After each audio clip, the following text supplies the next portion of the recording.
When you think of Lake Tahoe, and so many people just call it Tahoe, a number of things come to mind. World-class skiing, gaming in the casinos on the South Shore, and of course, the lake itself. But here in North Lake Tahoe, you get all of those things, plus as many outdoor activities as you can possibly think of. There are so many things to see and do, not to mention just the history of this place and a few different ways to see it. So let me show you some of my hidden gems of North Lake Tahoe. Located in the Sierra Nevada mountains on the border between California and Nevada, Lake Tahoe is the largest alpine lake in North America. It's also the second deepest. Long before Lake Tahoe was a winter and summer resort town, it was home to seasonal nomadic Indian tribes who traveled there to collect medicinal plants and to hunt and fish, until eventually the Washoe Indians made the lake their summer home. When silver was discovered in the 1860s in nearby Virginia City, Lake Tahoe quickly turned into a vibrant community. And when the first car made it through the mountain pass in 1905, the town began to really grow. Lodges, casinos, and restaurants sprang up, and thousands flocked to the mountains in both summer and winter. In the 1950s and 60s, Lake Tahoe became a favorite hangout of the rich and famous. Frank Sinatra bought the Calneva Lodge and Casino, and frequently hosted Rat Pack pals Dean Martin and Sammy Davis Jr., as well as John and Robert Kennedy and Marilyn Monroe, who spent the last weekend before her death at that hotel. And then in 1960, Lake Tahoe hosted the Winter Olympics at Squaw Valley, putting the resort town firmly on the international stage. Today, with its Olympic pedigree, Squaw Valley is known as a great place for skiing and snowboarding. But if you're really looking for some warm weather fun, here's something you might want to try. Long a playground for only experienced rock climbers, there's now the 1,000-foot tram face of Squaw, and it's accessible to just about anyone. Small groups of 6 or less are guided along the Via Ferrata, an Italian term meaning iron road. These systems are protected climbing routes with permanent steel anchors and fixed cables that allow climbers to remain safely attached to the rock face at all times. The routes include different types of terrain, some of it where you're just walking along the rock, and other times where you're climbing on rungs or shimmying along a cable. But the best part is that you don't need any climbing experience, just an average degree of fitness, a sense of adventure, and a desire to see some great views of Squaw Valley that you're not going to see anywhere else. If you're coming to Lake Tahoe, trust me, you want to be in Lake Tahoe. And by the way, that's 72 miles of shoreline, coves, and beaches. Amazing to do it. You can actually circumnavigate it in about 5 days. But for me, I come here to Emerald Bay. Why?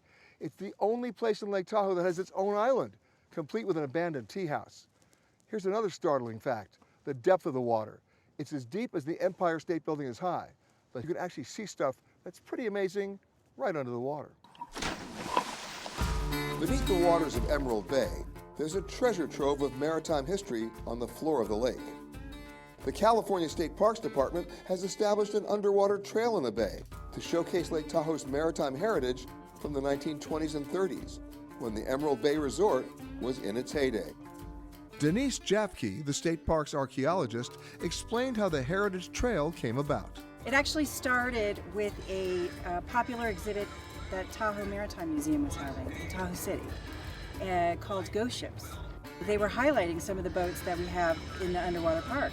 And when I went to visit the exhibit, I thought that we should be highlighting and telling the story, the bigger story of the boats, the resorts, and basically the cultural landscape of Emerald Bay. But you've got to go down, way down, to find it. We have in the bay of what we know is 2 large wooden barges. We've known about those since the 90s. We also have about a total of 12 small recreational boats. They were all from what we think the Emerald Bay Resort, which is now the Boat and Campground. And they range probably in date, but our oldest one that we know is coming up on its 100th birthday. Divers and snorkelers can explore the 4 sites that range in depth from 10 to 60 feet, so it's manageable. We've put in underwater interpretive panels. We've also designed and distributed diver information cards that have more contextual information about each individual dive site, along with an annotated plan sketch of each individual boat, along with UTM coordinates. And when you're done exploring the waters in the bay, make sure you take the time to see what's around the bay. Talk about a quintessential room with a view. No, not me, this. And that view is from Vikingsholm Castle, a summer home built by a wealthy widow on the shores of Emerald Bay. Why there? Because the area reminded her of places she'd visited in Sweden, Denmark, Norway, and Finland. Today, Vikingsholm is one of the premier examples of Scandinavian architecture in the United States, and it's open to the public during the summer. Heidi Doyle is the executive director of the Sierra State Parks Foundation. She's an expert in the home's rich history. Vikingsholm was constructed in 1929 by Laura Knight. When she constructed the house, she was a single woman in her 60s who fell in love with Lake Tahoe.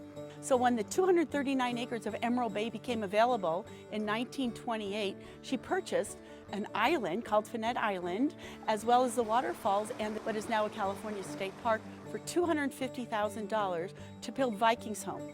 She took a team of architects and artisans to Scandinavia to go ahead and pick out the most interesting and fascinating architectural elements she could find, and she instructed the architect not to move one tree in its construction. And she spent her first year here in 1930 until she passed away in 1954. But the house has some secrets. The house has some secrets. The most interesting secret that I know about are the 72 carvings of dragons. And those dragons are from Scandinavian folklore, and they keep the evil spirits away. Point out some of the things we should see. Well, for sure, look inside the house at the beautiful reproductions of the Scandinavian furniture that was there. We do have a three-legged stool that is original from the 13th century, but everything else was built specifically for this house. What's remarkable, during the 3 ownership changes, the furniture was left intact. The owners realized how significant this furnishings collection is. Don't touch it. The point is not just to come down here to see the house, but to be able to explore around it. Right, and what we're really exploring is our California history. It really is a hidden gem of the state park system. Even though a lot of people know about it, you can come and really see what it was like to live this elegant Lake Tahoe lifestyle. And remember, this is part of our own mutual heritage.